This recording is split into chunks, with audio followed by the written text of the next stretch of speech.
Welcome to the Healing Manifest podcast, where we focus on the four pillars of life: physical, spiritual, financial, and mental well-being.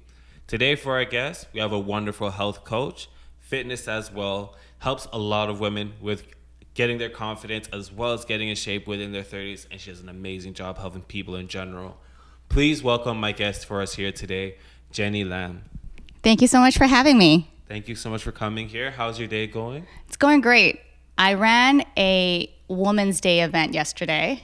So it was my first ever fitness and networking event, and it was a lot of fun. It was a lot of work. Yeah. But it was great. And so you were running the event? I was running the event. So I taught the class, and I also organized all the sponsors together, made sure everyone checked everyone in, promoted the event. It was a lot of work. It was a lot of fun, but it was totally worth it. Yeah. I think it's like it's to run the event yourself, like it's an amazing job, and it's a lot of work, and honestly, like, happy for you to be able to do that, like, for yourself, like putting everything together and getting that done. Like, how was it for you to like know, okay, I'm getting through this process, and you're also seeing it in the final product done? I think event planning is one of my unknown favorite things to do, because I did end up planning my own wedding. Okay. Yeah, so I have a vision and I put everything together. Another one of my jobs is I'm an assistant coach for a kettlebell certification for trainers. And every other month we would travel to a city and certify coaches. And I run that event as well. So I'll gather sponsors, I'll make sure everything happens on time. So it's kind of like, I know you're getting married, so kind of like having a day of planner organizer.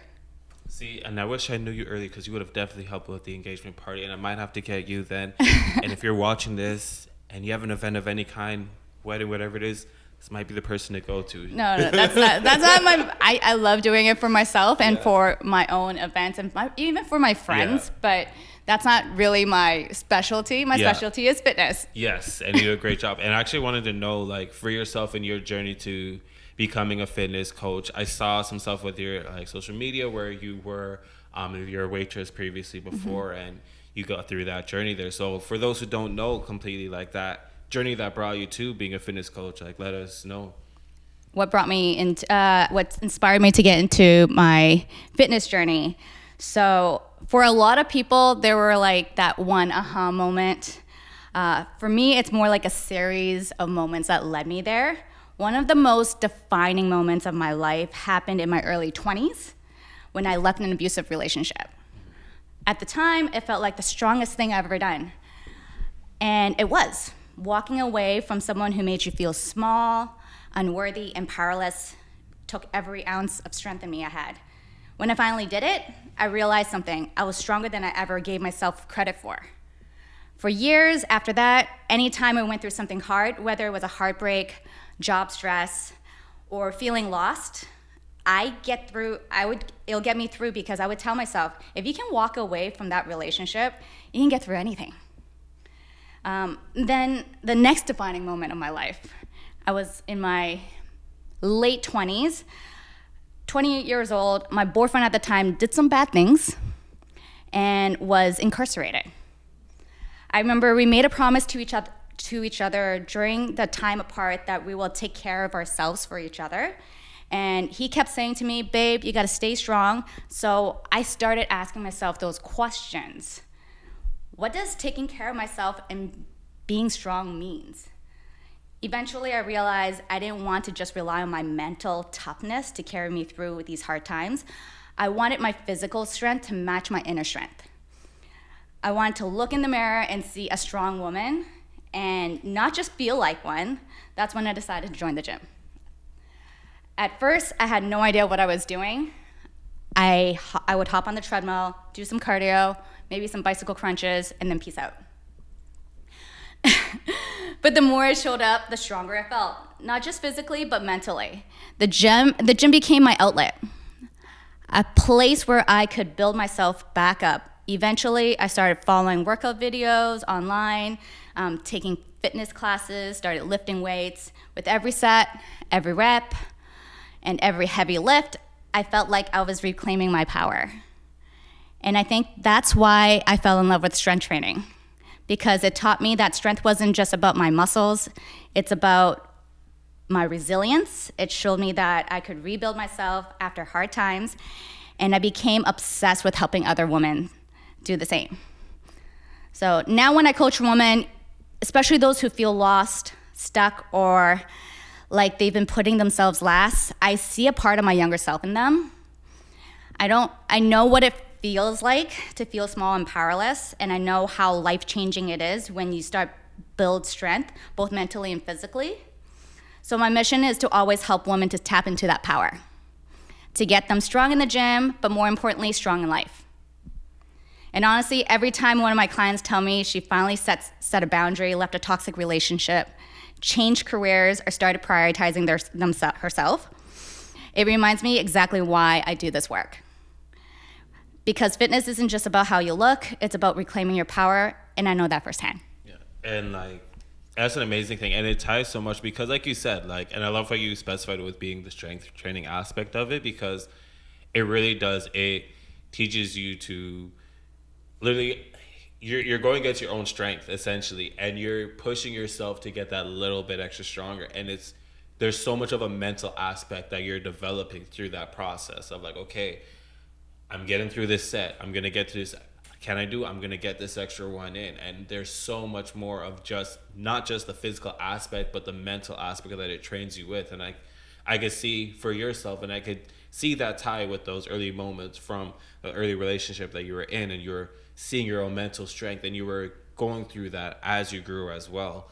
And I can only imagine for yourself, as you said, when you have people come to you, your own clients are like, I feel so much more rejuvenated. And you see how that came for you. So when you first went to the gym, when you were saying that you're just doing like treadmill stuff, just figuring things out, like, was it like what do you remember, like what gym it was, or like how that experience when you first walked in and started? It was literally Good Life down the street. I signed up for the gym. It was a hilarious moment because I remember, okay, I need a gym membership. I was a nightlife promoter and waitress at the time. I was serving bottles at the clubs. And I asked Facebook, because Instagram wasn't a thing yet. Yeah. So I asked Facebook, anyone work at Good Life and can hook me up with a membership? Someone replied, he was a manager, and I signed my contract. He was like, oh, come into the gym space. I'm like, I don't have time to come in. Yeah. Because I was working 3 jobs at the time. It's like, I don't have time to come in. So he brought the contract into the nightclub at 11 p.m. because I told him, like, I'll hook you up with entry. Come in, and I'll give you some drink tickets. I'll sign it there. So he brought it was 11 p.m. at the bar. I think it was wet. Yeah. When it was like filling out my application form and like signing my life away for my Good Life membership. And I think with Good Life, it's so like, when you're part of it, like you get it because it's like, when you're signing a contract, and it's like, okay, I have to go. I signed this. I have to get into the gym, and you just start going. And I can imagine that was like for yourself. You're like, okay, I'm here. I'm figuring all these things out. And I know with going to the gym, there's that initial you start going, and then there is this certain phase where it's like, okay, I'm getting myself consistent in it now. And that's like its own breakthrough. Was it like that, or was it like, what was that experience for yourself where you're like, all right, I'm hitting that breakthrough of I'm being consistent? I've always been one of those routine people. Like, I thrive on routine. So, and I'm a person who loves to keep promises to myself. So what happened was I told myself I have to show up. So I downloaded this app that I had to check every time I show up to the gym. And I just became obsessed with getting the check mark in. And it didn't matter whether I went in just to stretch, or went in to use the treadmill, or went in to do a couple bicycle crunches, do some things, whatever. I just needed to show up. Just get yourself in. Yeah, just get myself in there. And then eventually I'm like, okay, I'm good with consistency. I need to move on to the next step. And I was like, it sounds like the key thing is, like you said, because a lot of people, they do get scared and they fear of like, if I just go in the gym and I just spent like 10, 15 minutes in there, did I do anything? Because there is that intimidating factor of you're seeing these other people around you sometimes, and it's hard to remember, like, it's not what they're doing, it's what I'm doing for me. And it's like, oh my goodness, they're like I'm seeing someone over here. They're like doing like 100-pound curls, and I'm over here with like 15 pounds, and I maybe just did this for like 10, 15 minutes, and I left. And I wonder if like, were those things ever come into your head, or was it literally like, No, I was in my zone. I was in my own zone. yeah. But like if someone else is inspiring me at the gym, Yeah. I allow that to be my inspiration. I'm like, oh wow, I want to be that one day. yeah. And you let yourself be like, okay, let's just keep this as a positive experience. Let's look at how great like this is. Like, I'm here. This is, and it sounds like it was very much at a place for you where you're like, I want this change. I want this change. I want this new thing. I want this discipline. I want this like schedule in my life for yourself.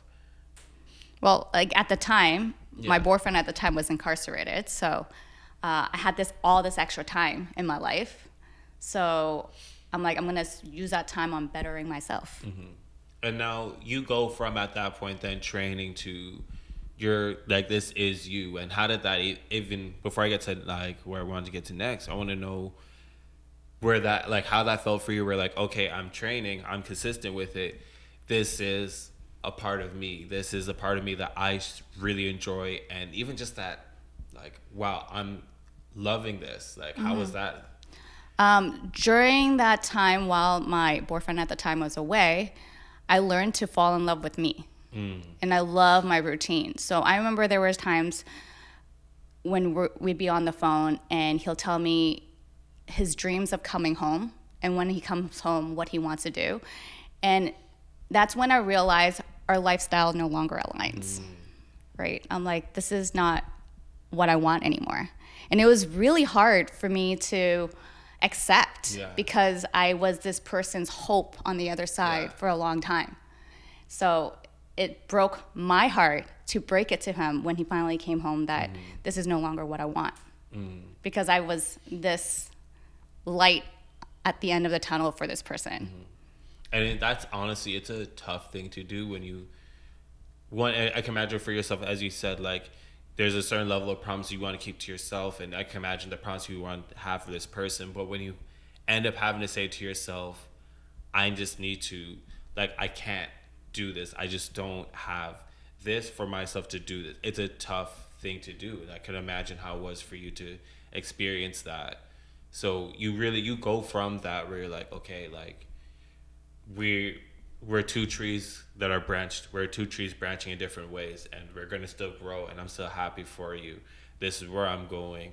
How did it get for you now, where you go from that and you're training yourself to now you're becoming a coach? How did that transition happen? I think everyone comes into your life for a reason, a season, or a lifetime. Yes. Right? So after when I broke up with that boyfriend, another person came into life and showed me my potential of becoming a coach. I didn't think I can make a career out of a personal trainer. I thought what I knew then was like, okay, personal trainers from Good Life, they make $14 an hour. I can't, that's not sustainable for me for my expenses, my lifestyle. I was raising my niece at the time, had a mortgage to pay for. But this person that came into my life showed me that that was far from the truth. You can become a health coach, you can be a very successful personal trainer. And he mentored me. And that's how I learned everything and inspired me. And I want to repay that to all my clients or every person who I get to coach. That's a key thing, I think, with any kind of relationship. There is that need for a dual value system. And I feel like a lot of us, we do wrap ourselves in the value of, I need to be this value for this person. And I feel like you got that experience where you're like, okay, there's this value this other person's bringing to me, and I do deserve that. And it takes a while, like, wow, like that's its thing. And when you get to that place, you're like, okay, I'm in this space, I'm coaching other women. How, like, when you started, right? And like you said, you had all these things going on, you're like, I need to be able to have this sustainable life. I could imagine it starting with, you probably had like 1-2 clients and it grew from there. Like, how is that? That's a whole transitional period, especially you going from being in the clubs to this. And it's like, how was that transition for you? It was hard. It was a very hard transition because I had to working in the nightclub, I would get home at 5 a.m. sometimes, go to bed. But as a trainer, I would have to get up at 6 a.m. To serve my first client, right? So that was a very tough decision and transition period. I had to take a big step back from working in the nightclub and just worked daytime at the restaurants. There was a restaurant I worked at back then down the street called Williams Landing. So yeah, I was waitressing there during the lunchtime. Yes, okay, I remember Williams Landing. Yeah. So I would work lunch there, and then nighttime I would like head over to a nightclub that I would work at. It could be music, or it could be, another nightclub in the city. So it would be like 2-3 jobs, and then in between I would go to the gym. Okay. Right. And I had to step back from the nightlife and just maintain my waitressing job during the day and take my integrated nutrition health coaching course. I also took personal training at the same time.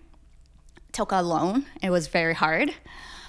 And I realized I was also a member at Fit Factory at the time. I loved the classes there. The instructors were very inspirational. And one of the female instructor left, and I feel like someone need to fill her shoes because she made such a huge impact in my life. And so I asked the owner at the time, because he's a good friend of mine, if I can start teaching a class there. So he thought it was a great idea, but he consulted with his partner. His partner thought I didn't have it. He was like, she's too introverted. We like to scream and shout in this gym. She needs some practice. So he pulled me to the side at a party that I was actually working at. And he was like, I heard that you want to start teaching here at Fit Factory. And I said, yeah, I do. And he was like, I don't think you have it in you. I'm like, okay. So then I started asking myself, what are the skills I need to acquire to be an instructor there? And I realized I need more public speaking skills. I need to lead more. So I started running free boot camp classes at a park. And it was actually down the street here from Liberty. Yeah, it's that park in Liberty Village.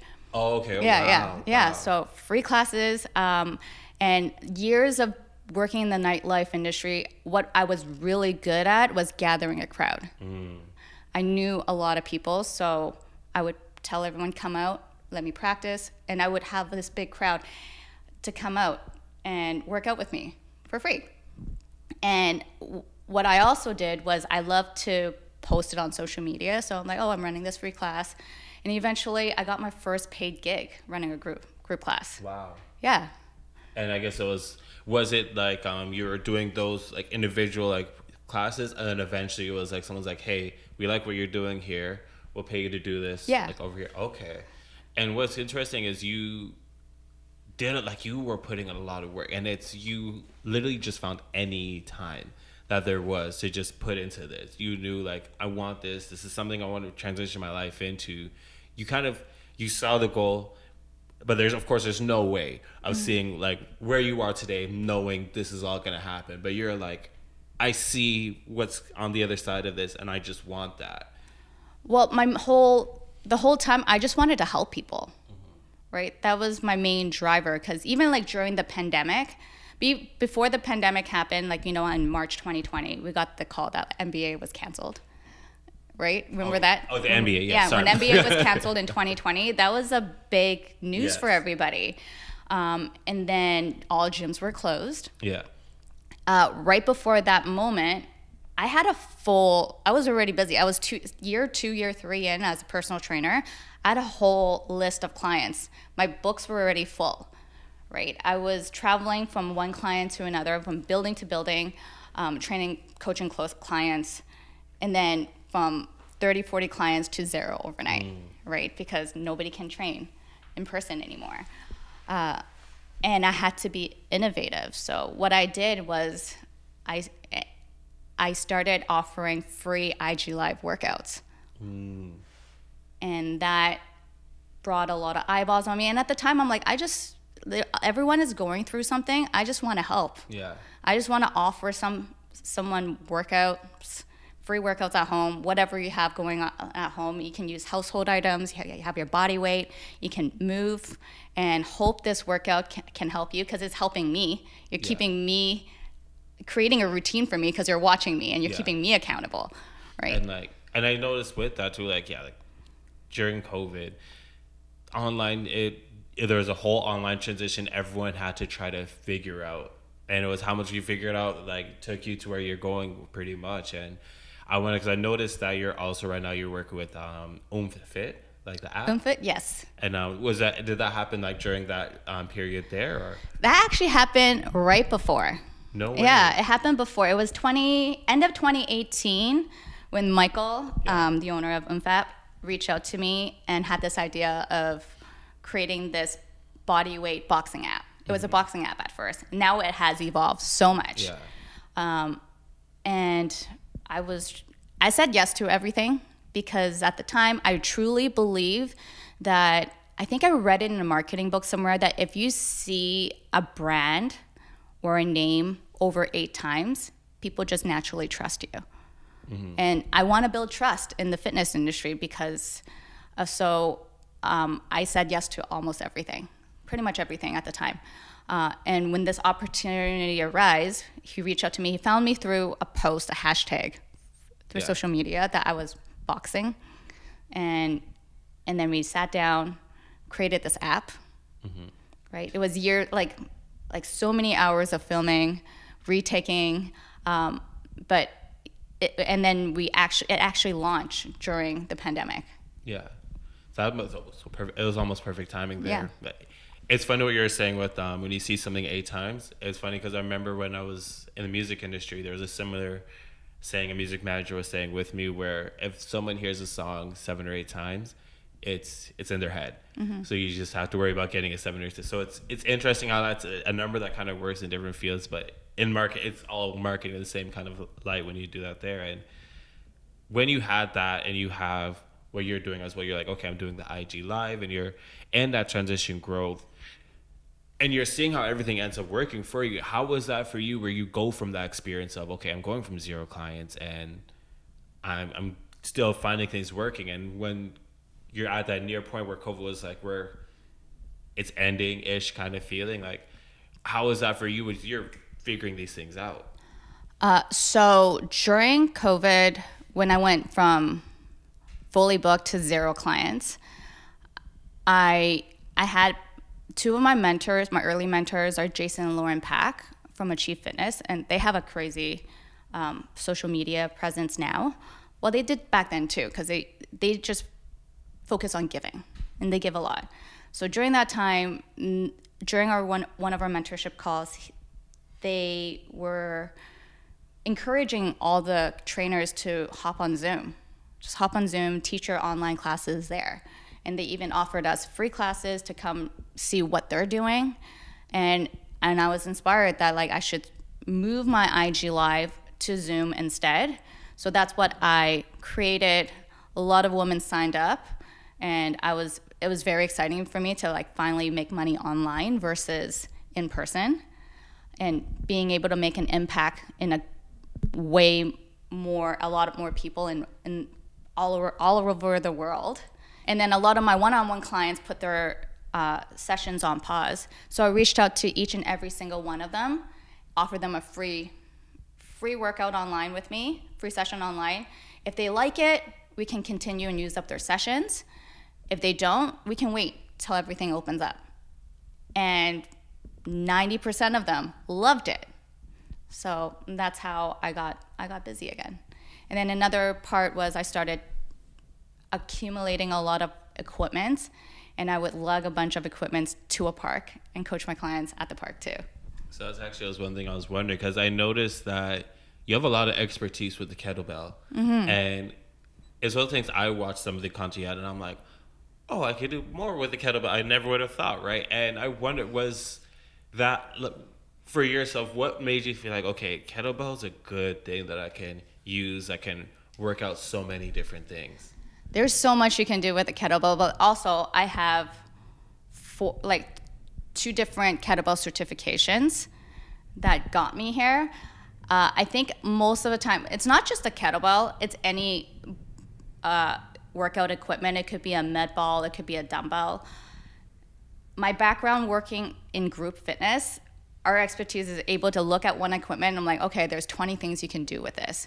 And before the pandemic, when I used to travel from one condo gym to another condo gym, and sometimes to my clients' homes, I have to utilize what we have, right? So fitness should be accessible. It's not just you have to hit a gym, use a barbell. You can create a full body workout with even just your body weight and bands.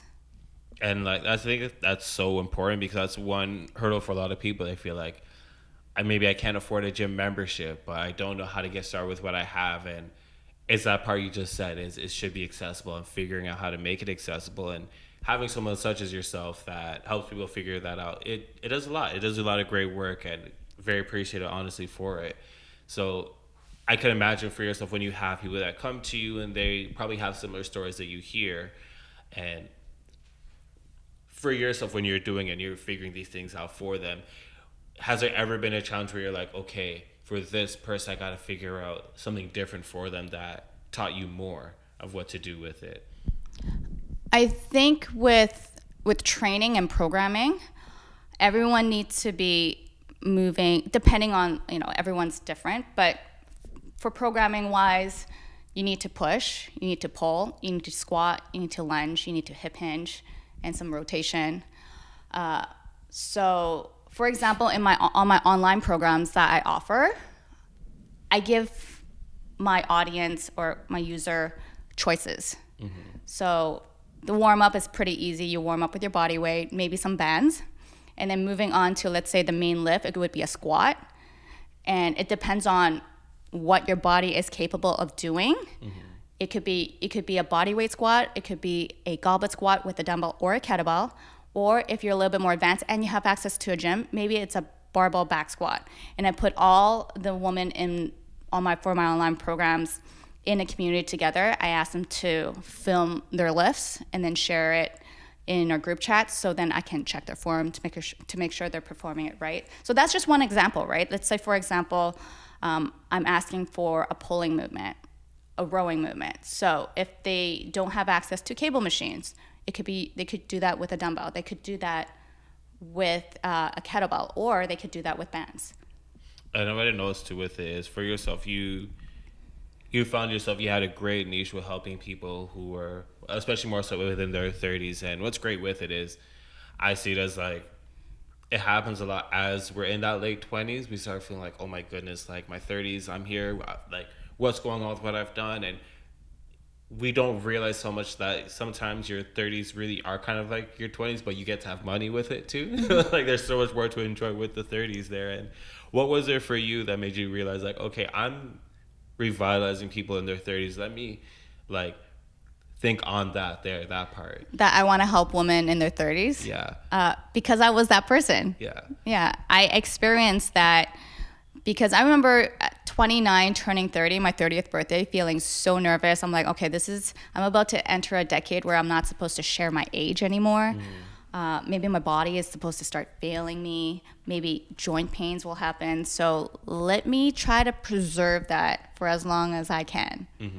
And it's like far from the truth. The 30s was a great time, and I'm like just turned 40 a few days ago. I was gonna say, first of all, happy belated. Thank you. I loved how you posted on there your 40 lessons in 40 years. Yes. And that was super cool. I love how like you said, like people assume like, okay, once you're in that 30s, it's like you can't say your age anymore, but you embrace it, and I embrace it. Amazing. Again, like for like everything. And for yourself with those 40 lessons, what would you say was like, hey, was there anyone when you were creating it, you're like, oh, that one, that lesson right there?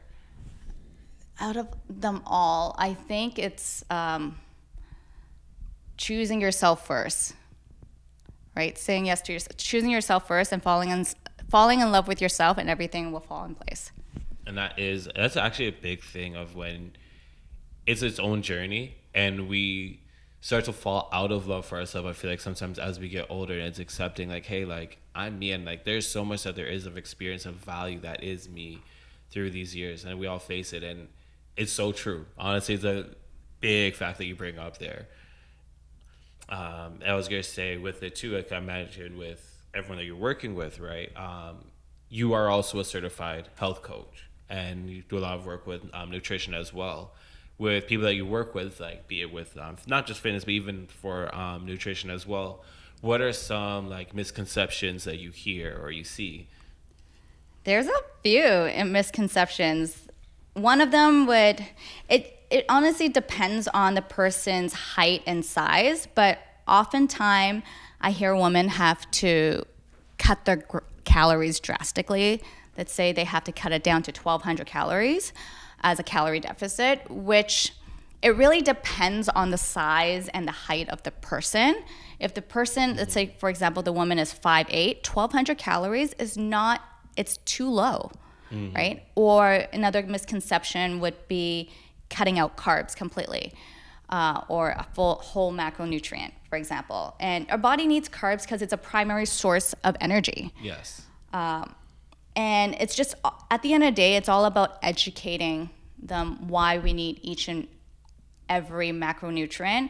And to be honest, most people that I coach don't get enough protein, they don't eat enough fiber, and just I would rather them show me what they're doing and then we make adjustments.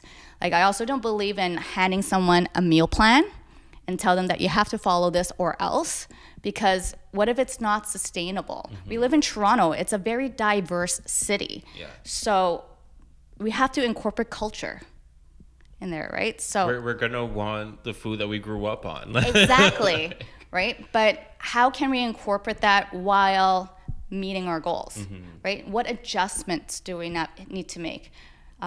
For example, like my parents are Chinese and Vietnamese, so I grew up eating a lot of pho, right? So maybe it's double the protein, less noodles, and then a whole order of vegetables that I normally don't add into the soup, right? Because I love me some pho myself. I love whatever it is. And is there also like, because I know one thing I've even myself wondered, is there a difference in with the vegetables, right? Is there a difference with putting it into the soup versus having it on its own separate side, or?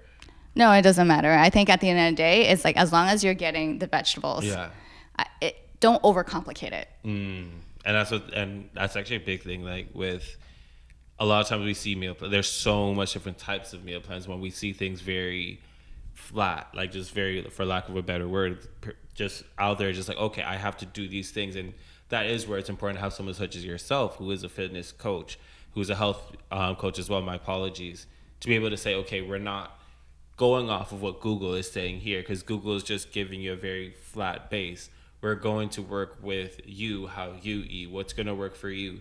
You're going to, as we all kind of have like certain cravings, how to work around these kind of cravings, what these things mean. Yeah. Or for example, white rice versus brown rice. Brown rice has more fiber, but not everyone can digest brown rice. So sometimes white rice is the better choice for the person. And quinoa, for example, gets a lot of hype for the protein content, but not a lot of people can digest quinoa. Maybe white rice would be a better choice for that person, depending on their culture, depending on if they even have the enzymes to break it down. That's important. Honestly, I didn't even know that part there. And one thing I wonder too, because there's so much as well with different brand, like identified diets, such as like there's keto, there's another one, paleo, like these types of diets. Is there anyone that you like with yourself that you see as something that you would more identify with and like you see working with clients, or is there like, how do you look at those diets with what you do? I think it just depends. Depending on the person's goal, right? If the person is looking to lose weight, for example, I think we need to prioritize being in a calorie deficit. I would educate the person how to be in a calorie deficit, what that means for whoever it is. And then from there, then we want to prioritize protein and fiber because both of those foods are very high thermal effect. So meaning your body takes a lot of energy to digest it, and inevitably it actually keeps you fuller longer. So when you're dieting, trying to lose weight, it's a great tool to have in your toolbox to prioritize protein and fiber to manage your hungers. And you also with getting to that little precursor to the question I'm about to ask, I noticed you had a post recently where you showed a version of yourself when you were working in the nightclubs versus now, and you were saying over here, I can't remember the exact way. I don't want to say out of respect, but you were saying it's more now, but it's like it's more muscle. Yes. But you look better now. You're like, I look better, and like it is more, but this is the thing. And I like how you have that because it shows there's so much misconceptions with a scale weight and how the scale is like for some people it's meant to define some people think, but there's so much misconception. It doesn't almost mean anything to how you physically look and how you approach yourself. So I wonder for yourself with what you're saying with the changes of diet and these things and this knowledge, how much have you seen that shift for yourself, just even an energy change for yourself? So we're talking about the post that my 20-something-year-old self when I was 115 pounds versus me now, 118 pounds, 3 pounds. Like, if you look at photo, like if I were to think about it back then, I'm like, oh, I gained 3 pounds. Oh my gosh, right? Mm-hmm. But if you look at body composition, 118 pound me has more energy. My body's more sculpted and I move better. Mm-hmm. I have way more energy because 115 pound self, my old self, my life, I used to go to bed really late. My sleep was really bad. I was chronically sick all the time. I drank a lot. I ate a lot of junk food. I didn't pay attention to anything. It was just whatever I felt like eating or whatever was convenient. Now it's a lot different, right? So now I plan all my meals because I'm such a routine person. I would make sure I hit my 150 grams of protein every day. I'll get my 25 grams or plus fiber every day from either vegetables or some carb sources, whatever it is. But I'll plan my meals ahead of time so to ensure that I hit all that. And then also, when you're eating better, you sleep better. And you perform better. Your mind is a lot more clearer as well. And movement helps a lot, and I'll have more energy for my workouts. And I wondered too, like, as you were going through that, because one thing for myself, I know when I started becoming more aware of how I'm eating, I started looking at different things, like the different colors of different vegetables, the different things that I could like just eat, the different way, or something organic versus non-organic can impact me. And just listening to what my body is saying, okay, now that I'm exposing you to all these things, what do you want? What was that like as you became more passionate, you started learning more of these things with the way that you ate? Like, is there anything that you look back, you're like, wow, like I was looking at these things in that kind of similar way? Yeah, 100%. So when I went to IN, I almost went from like 0 to 100. Like taking the course, I was awakened by what I've been fed all my life. So I remember even going to family gatherings, seeing what my parents are eating. I'm like, you're killing yourself. Like, but I have learned to like ease back a lot and learn that it's okay if you don't know what you don't know, right?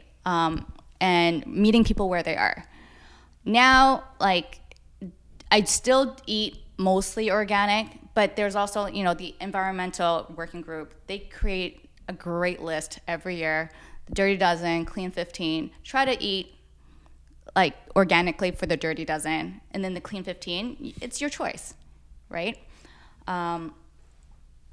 So I'm not as strict as I used to be, and I just use my wisdom to help meet people where they are. And like, with as much as we focus a lot, like with the 4 pillars, and you're someone I really want to bring in for that physical aspect to really help people and show people in your amazing job. Like I said, you're showing me things, you're discussing a lot of things I think people really need to hear. And outside of even just like the fitness and the physical aspect, is there other things, I guess more so outside of the fitness, outside of the fitness aspect, how you've learned to value that physical pillar itself of approaching how you are physically to attracting not just the people that you'd want in your life, but as well attracting the person that you want to be in your life. Is there things outside of fitness that you enjoy that bring you closer to that as well? Trying to understand the question. So, for example, like for my like outside of maybe it's just not just like going into the gym, but it's also like a grooming aspect for myself. Like, okay, maybe things like how, you know, going to the barber shop, enjoying, like, I know one of the big things for myself, it was starting to go to like do pedicures, like things like that for myself, as a matter of like, oh, this is making me feel better and I can at least walk around now barefoot and I can enjoy doing this and feel good about that. Was there something outside of fitness that was like that for yourself? So outside of one of the things I find with fitness is as you get stronger, you build more confidence. Okay, confidence comes from competence. Competence comes from repetitions of doing the same thing repetitively. And what I notice about a lot of my clients is when they hit that PR or they gain the confidence of showing up to the gym regularly, it spills over to their real life. Absolutely. Yeah. So some of my clients are confident enough to ask for their raise, or they're confident enough to leave that toxic relationship, or they're confident enough to, like, I have two clients who are doing this. One did already and one is going to, is move to another country and pursue their dreams, because that's what helps. That's something I see too. Like, you have a lot of travel aspects that you have with your journey as well that you show, and you balance the health with travel. And how was that for yourself, being able to do all the traveling that you've been able to do recently? I love traveling. I think it's something I didn't do for myself because, well, me going to the gym and working out regularly, that's a big form of self-care for myself. It's me filling my own cup. So growing up with immigrant parents, I never was able to travel or go anywhere. I didn't get my first passport till I think I was 19 years old, right? So, and what my parents used to demonstrate to me was just work hard and work all the time. So I prioritized my work a lot and never took time off. So now I serve my clients. I prioritize a lot, like I love serving my clients, but when I take a go away, it's my time, my break. And I love, every time I am away for a while, it teaches me why I do this. I get to live. And it's like, I feel like there's so much that you get to learn as you travel as well, and you get to see things outside of Toronto, for example. Yeah, like, you get to see perspective, yeah, and like how other people live. And it's wonderful. Like, my husband is half Italian, half French, so he loves going to Europe a lot. So in the summertime, we love going to Italy, and I just love embracing the culture there, watching how Italians live. They walk a lot. And they eat pasta a lot. And it's great. It's great. And like, is there any that you could think of just off the top of your head? Not even so much it's like the most impactful, but just when you just think off the top of your head, the one place that you may have recently gone where you're like, wow, this just really opened my mind to a lot. I'm trying to remember any place recently. One. No. What do you think? 2 summers ago, my husband and I were able to travel to Sicily. So that was such a beautiful place. We went to Taormina, where White Lotus was filmed. And it's a beautiful town. It's very colorful. And it's up in the mountains.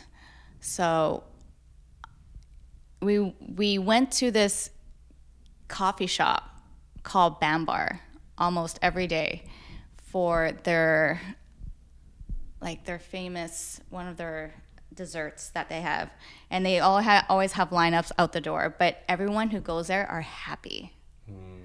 Right? So, and the owner loves his job. Like, he's there from day to night, because we went there multiple times. And he's there. Yeah.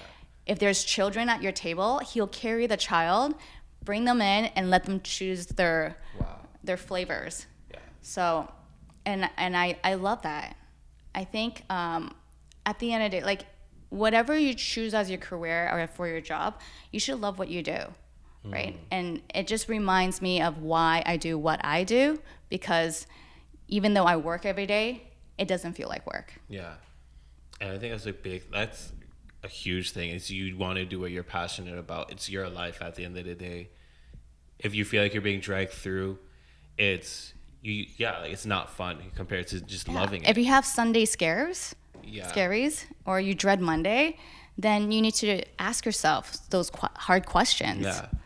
And also, again, thank you so much. Like, you bring so much insight. And if there was any like last words or anything, you're just like in your head right now, you're just like, I want to get that one last thing. Is there anything that you'd think like, man, like this is one extra thing I'd want said out there? What would it be? What would it be?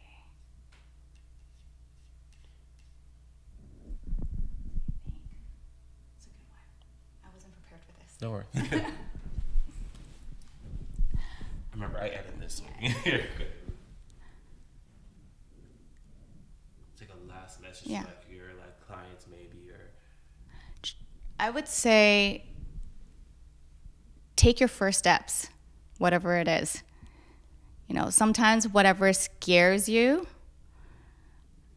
is, Like, that's the thing to do. Yeah, that's the thing to do. You know, because what doesn't change you, Yeah, what doesn't change? It doesn't evolve you almost. Yeah, you got to make those changes. Yeah. And thank you again, honestly, for coming out. And I'm going to have your links down below as well. Please make sure that you follow Jenny Lam here. Make sure if you really like this episode, like, comment anything you really do like, share this video. Thank you again for coming out. Thank you so much for having me. Thank you for coming out. And again, to my followers, I always say with breath, remember you always have fight. Peace.